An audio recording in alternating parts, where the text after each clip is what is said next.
Insiden mengejutkan menimpa SMAN 7 Mataram ketika plafon salah satu ruang kelas tiba-tiba ambruk pada Selasa siang, sekitar pukul 12.30 waktu Indonesia Barat. Peristiwa yang terjadi secara mendadak ini sempat memicu kepanikan di lingkungan sekolah. Akibat kejadian tersebut, sebanyak 5 orang siswi dilaporkan menjadi korban. Beruntung, kelimanya hanya mengalami luka ringan. Untuk mengantisipasi hal-hal yang tidak diinginkan, para korban segera dilarikan ke puskesmas terdekat guna mendapatkan pertolongan pertama dan perawatan medis. Kepala SMAN 7 Mataram, Rida Rosalina, menjelaskan bahwa saat insiden terjadi, kelima siswi tersebut memang berada di dalam kelas karena sedang tidak mengikuti ibadah sholat berjamaah. Pihak sekolah kini tengah berkoordinasi dengan instansi terkait untuk mengecek kelayakan bangunan demi menjamin keselamatan siswa lainnya. Ingin tahu cerita lengkap dari lokasi kejadian? Yuk tonton langsung penuturan dan kesaksian lengkap Kepala SMAN 7 Mataram dalam program Saksi Kata Tribun Lombok.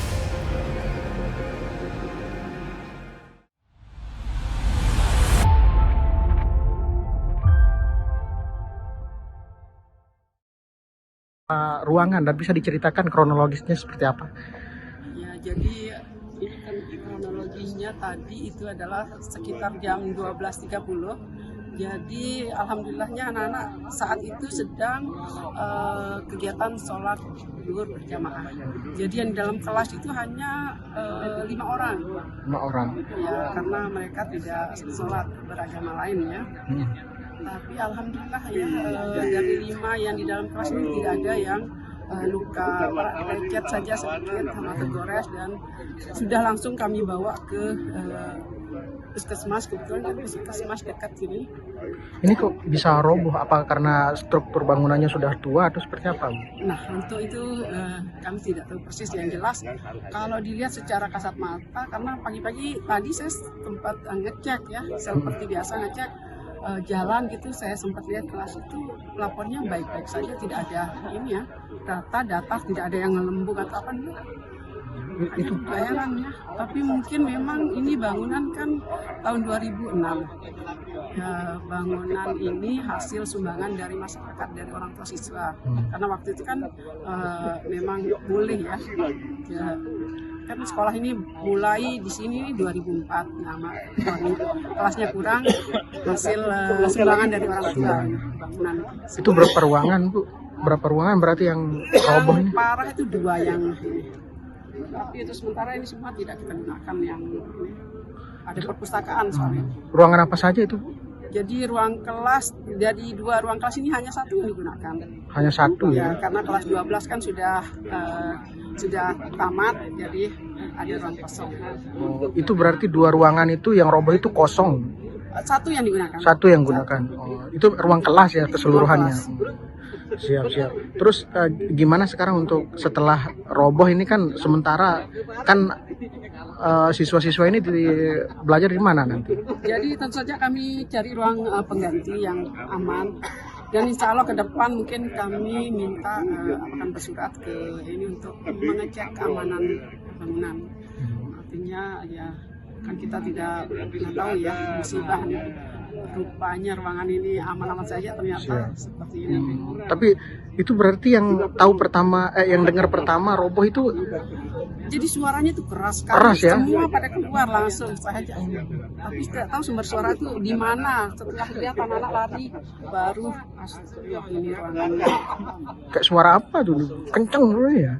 Bapak pernah lihat dump truck nurunin batu yang besar-besar? Nah, 2 kali itu. 2 kali itu suaranya gitu. Itu berarti berhamburan semua ke satu lokasi itu ya. Itu terus kerusakannya seperti apa sekarang, Ibu? Di sana itu rusak, ambruk sama sekali atau? Ya, bisa dilihat lah sendiri ya atapnya. Siap. Itu total kerugian berarti berapa tuh? Waduh, kalau itu enggak ngerti ya. Tapi sudah ada sudah ada tempat lain yang akan digunakan ke depannya. Insyaallah kita siapkan ada ruang kelas yang tidak digunakan, itu yang kami pindah ke sana. Walaupun agak kecil sebenarnya ruangannya, tapi bisa. Kalau harapan dari sekolah sendiri? Ya tentu saja harapannya segeralah diinginkan ya. Harusnya kalau ini tidak berkasus, tidak bermasalah, harusnya anak-anak ini sudah menggunakan kelas itu dari sejak tahun 2025 seharusnya gitu.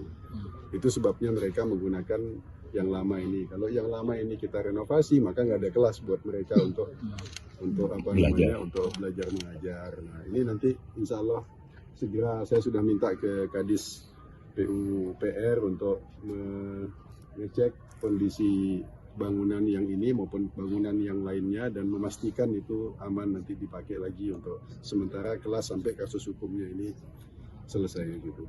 Sebenarnya sejak tahun 2026 ini kita sudah berikan anggaran pemeliharaan itu sesuai dengan kemampuan fiskal kita di PUPR yang tujuannya untuk memperbaiki sedikit saja minor gitu, perbaikan minor di sekolah-sekolah yang penting untuk memastikan sekolah itu aman untuk digunakan proses belajar mengajar. Tapi karena kondisi hampir seluruh kelas di CNTB ini selalu hampir sebagian besar itu ada yang mengalami kerusakan yang sangat parah gitu. Anggaran dana itu tidak cukup juga dan SMA ini belum terjangkau ternyata untuk perbaikan itu. Kenapa kita perbaikinya minor? Karena sudah kita ajukan semua ke Kementerian Pendidikan untuk revitalisasi.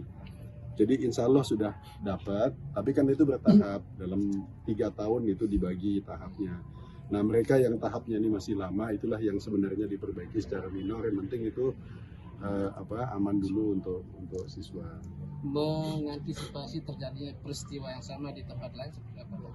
Satu ya saya minta ke tadi saya sudah sampaikan ke Kadis Dikpora untuk semua melakukan pengecekan mana yang mendesak segera kita perbaikin sesuai dengan kemampuan fiskal kita. Kedua ya perbaikan tata kelola ini yang saya ngomong dari dulu. Ini kan 16 kelas nganggur karena tata kelolanya yang buruk gitu. Tata kelola keuangan, tata kelola infrastruktur pendidikan sangat buruk. Dan ini jumlah yang kayak begini ini ada berapa nih? Puluhan 7 yang fatal. Ya, puluhan ada puluhan sekolah. Kondisinya seperti ini. Udah punya gedung baru tidak bisa dipakai karena kasus hukum. Gitu loh. Bagaimana caranya supaya anak-anak tidak dikorbankan? Besok saya akan komunikasi tadi saya telepon tapi mungkin masih sibuk, saya akan berkonsultasi dengan Pak Kajati karena ini kan statusnya barang bukti gitu. Jadi kalau bisa kita pinjam sementara untuk proses belajar mengajar biar bisa digunakan. Guru-guru kan nggak berani menggunakan kelas-kelas ini karena kelas-kelas ini masih masalah hukum, nanti dianggap menghilangkan barang bukti gitu. Jadi itu yang nanti besok kita bicaralah dengan kejaksaan, cari jalan keluarnya supaya sementara ini dipakai dulu untuk kelas. Kebetulan untuk bulan ini memang anak-anak kelas 12 kan sudah lulus, sudah selesai lulus, sudah tidak menggunakan kelas. Jadi yang kelas milik anak kelas 12 ini bisa kita gunakan dulu untuk anak-anak kita yang di sini. Terima kasih. Download Tribun X sekarang. Menghadirkan lokal menjadi Indonesia.